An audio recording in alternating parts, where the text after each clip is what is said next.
I'm Bill Shatner, and I've been learning about robots. Yes, robots, and particularly about the very important part they play in industry.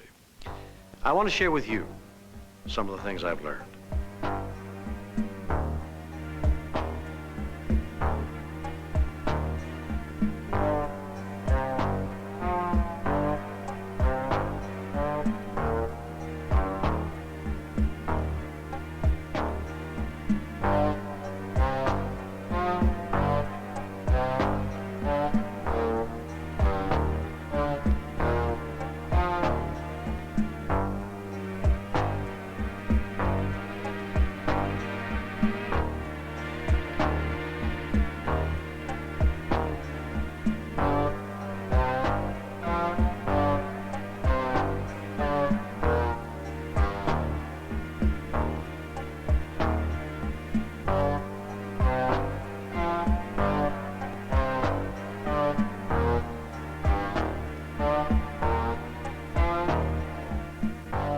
Now, the science of designing and building robots and the productive use of these modern-day machines is called robotics.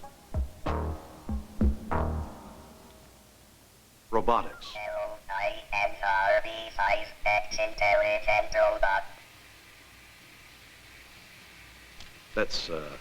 Let's get on with our story without... Mr. Shatner. Mr. Shatner. May I have your autograph, please? Isn't that cute? This little character wants my autograph.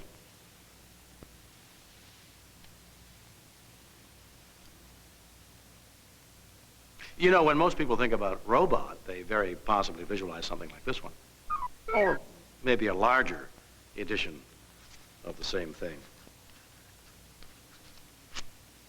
Here you go. Okay, little guy. Thank you. Thank you. In the trade, robots like that are usually referred to as personal robots.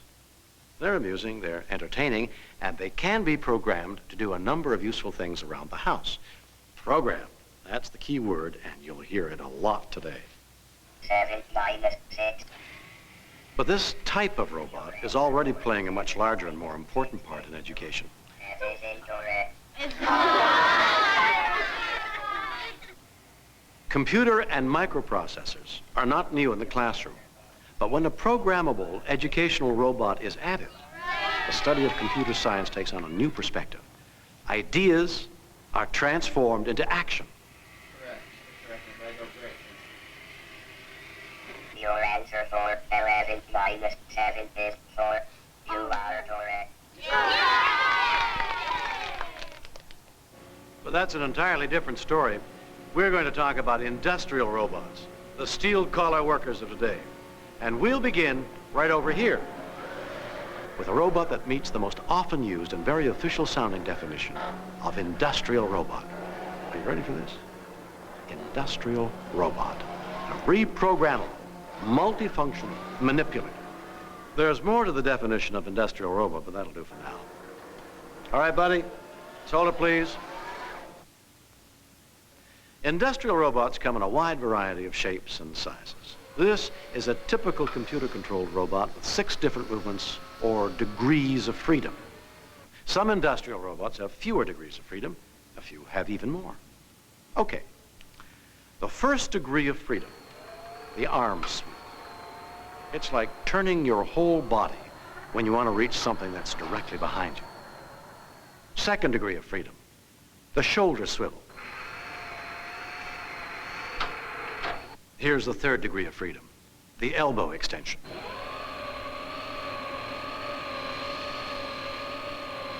The fourth is pitch.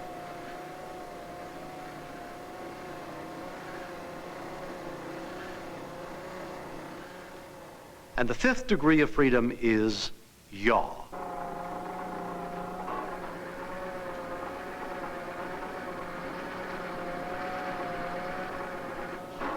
The sixth degree of freedom is roll.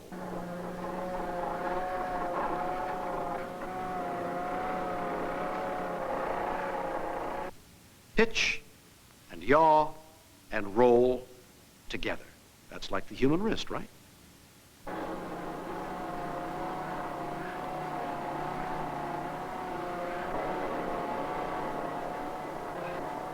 And there is where the end effector is attached. End effector, that's the term used for whatever tool is to be fitted, depending on what the robot is required to do.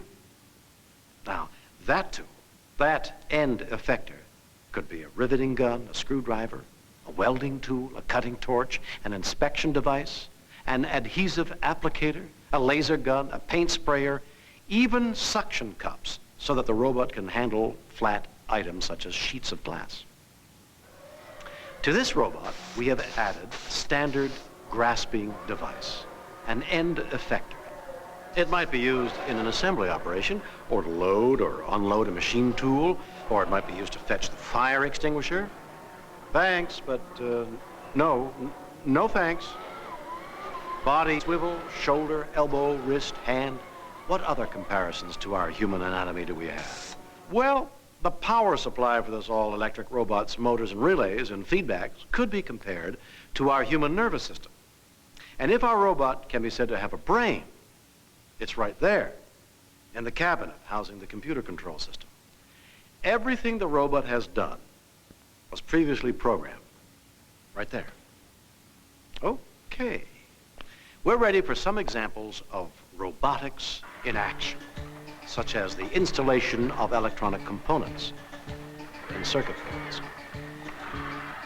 This integrated industrial system includes 3 robots, each one programmed with its own tasks, and each one synchronized perfectly with the conveyor.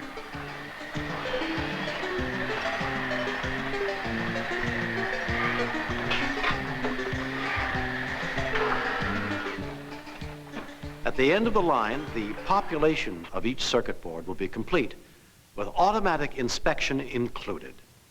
And, on the subject of inspection, just watch this next robot get things in gear. It will install 3 parts, like this one, in a sub-assembly. But first, each gear must pass inspection. Gear number 1 is okay, it goes in place. Gear number 2, it also passes inspection and gets installed.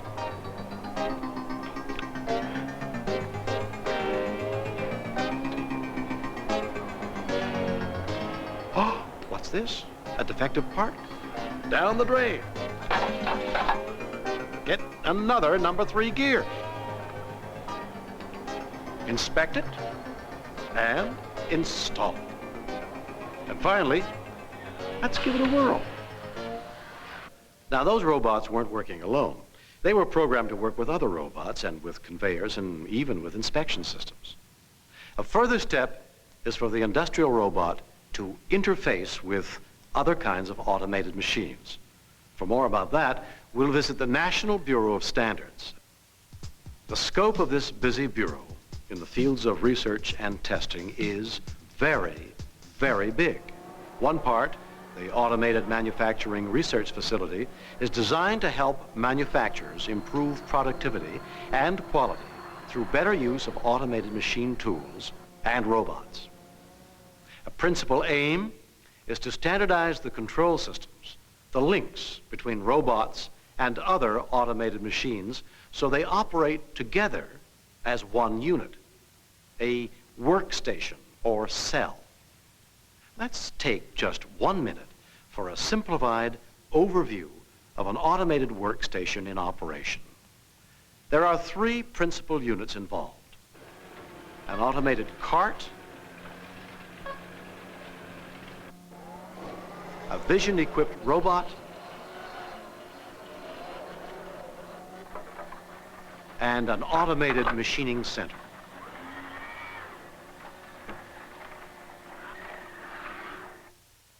The workstation has been ordered to make 1 copy of a dovetail metal box. All the blank parts are delivered by the cart. There's no human hands involved.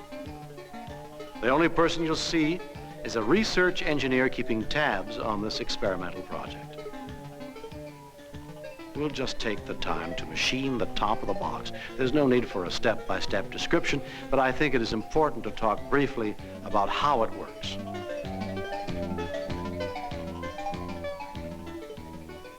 What we're observing here is data-driven processing in action. All the information necessary to build this box is stored in a database. We cannot see or hear computers talking to one another, but hundreds of messages are being exchanged as the activities of the materials handling workstation, which controls the cart, and the horizontal machining station with its attendant robot are coordinated.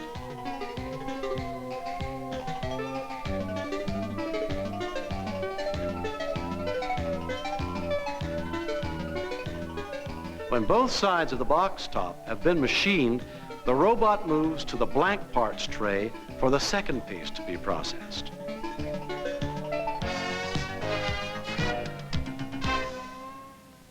That robot was vision equipped, and that's how it was able to pick up the right part at the right time. The Bureau of Standards has done a lot of work on robot vision. Let's have a look. This flash-equipped robot vision system is certainly not related to eyesight, the way you and I experience it, but a method whereby the picture of an object is instantly converted into a grouping of binary numbers, and the robot has been programmed to separate the round cylinders from the rectangular blocks. The blocks go in one row, the cylinders in another. It seems to me that the industrial applications of robot vision in, say, parts sorting, or in precision assembly, or in critical inspection, why, they're almost unlimited. A practical joker at work, but the vision-equipped robot's search and find program prevails. Our seeing eye robot isn't fooled for long.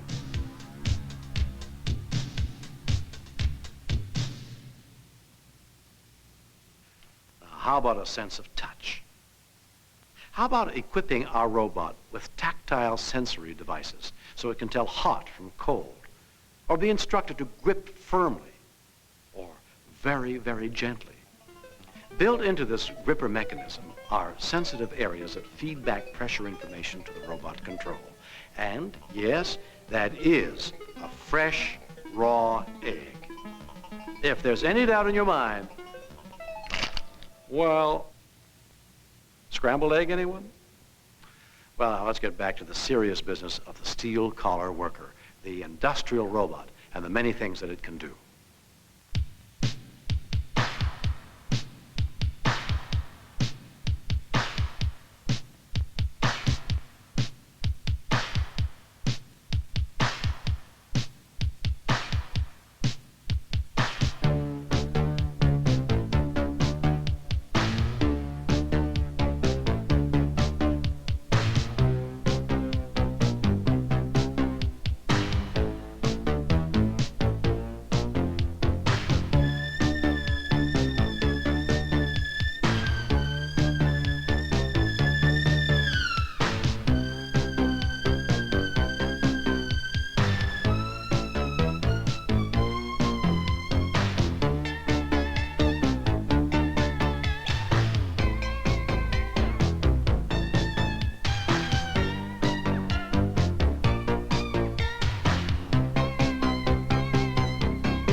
Whether it's materials handling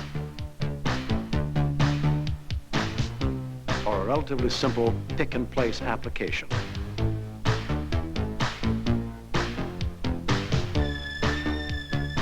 or the most critical vision-assisted assembly task, or machine loading,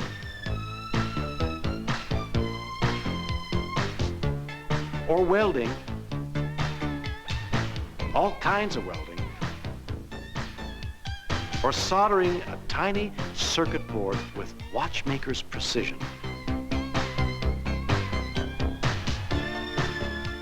or laser beam cutting,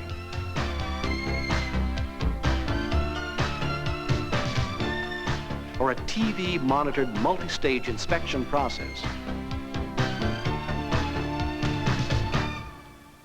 The list of tasks that industrial robots can do, and do superlatively well, is growing all the time.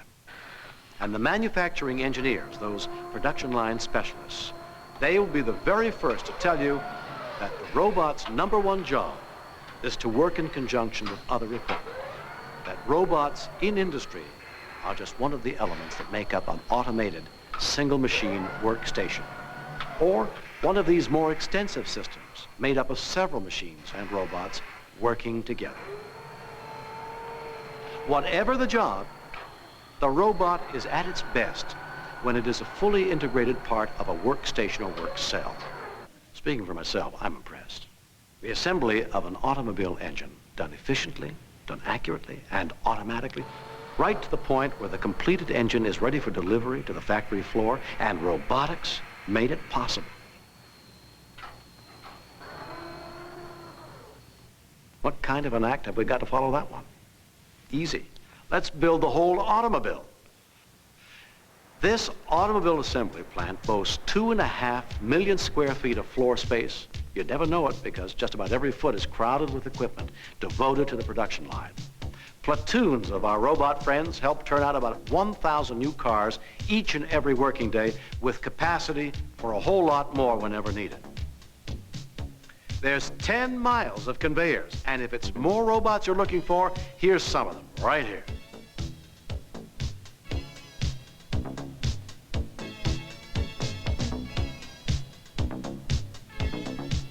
About these robots, there's something we need to think about. It's been said that robots today are just about where computers were quite a few years ago. At that time, many were concerned. They felt that the rapid rise of the computer would result in mass unemployment. It never happened. And there's concern today.